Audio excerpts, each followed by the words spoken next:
အေးမင်းကြော်ရအောင်ပြောအေးဒါဆိုရင်တေချာတော့ဖြစ်နေပြီပေါ့အေးမင်းအခုစကားပြောချင်တယ်ဆိုရင်ရတယ်ရအောင်အခုပြန်လာခဲ့မယ်ငါယုံကမှပဲတွေ့ကြတော့ပေါ့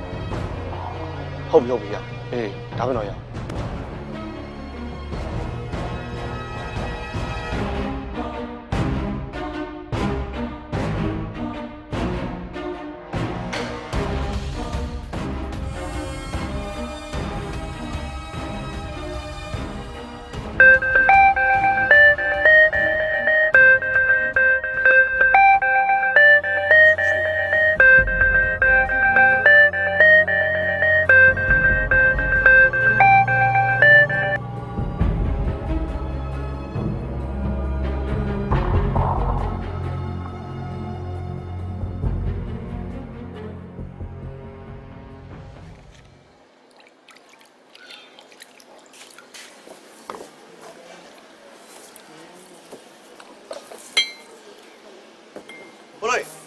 ရှင်းမယ်ဟုတ်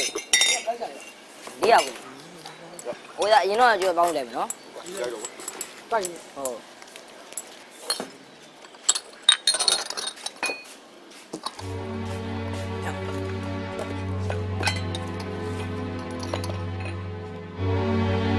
မတာဟုတ်မနာကောင်းမတွေ့တယ်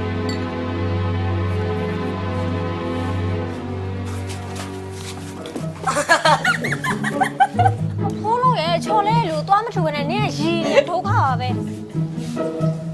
ထားကိုရနော်ထုတ်လိုက်လေအမြဲဒီလိုကြီးပဲထထဘာဖြစ်လို့လဲနှာခေါင်းကဘာလို့သူ့ရဲ့ကြာတာလဲမဖြစ်ပါဘူးနှာခေါင်းသွင်းနေနဲ့ရှန်တာနဲ့တူပါတယ်တက်ကြလိုက်လာဦးဟေ့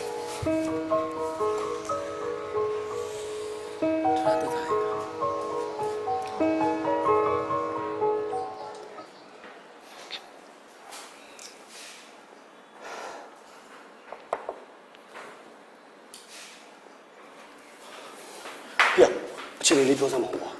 ဟေ့မင်းထိုင်ပါဦးကွာနော်ပြီးငါပြောပြမင်းအမြဲအဲ့လိုကြီးပဲထိုင်ပါမယ်မင်းကဲပြောမင်းကိုတစ်ခေါက်ငါပြတဲ့ဓာတ်ပုံတွေကကားကိစ္စအေးအဲ့ဒါငါသိရသိရပြီအေး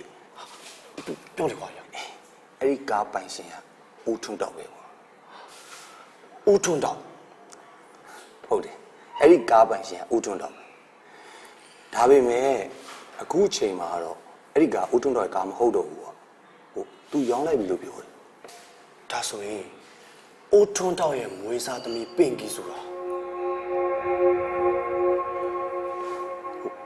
ဖြစ်နိုင်ကြတော့ရှိရတယ်ပေါ့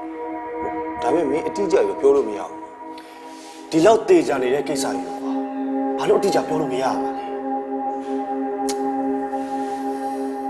ဒါနဲ့မင်းကနောက်တစ်ခုပြောစရာရှိသေးတယ်ကွာအဲ့ဒီကောင်ကို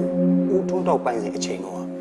သူ့သမီးချူးရွှေလေးဟာအဲ့ဒီကောင်အမြဲတမ်းစီးရများတယ်ကွာချူးရွှေလေးအေး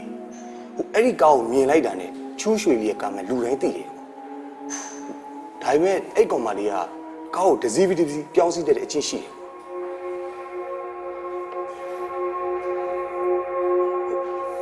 ဘေဘီကွာငါတို့အမှန်တရားကိုသိရဖို့အတွက်တဖြည်းဖြည်းနီးစပ်လာပါပြီ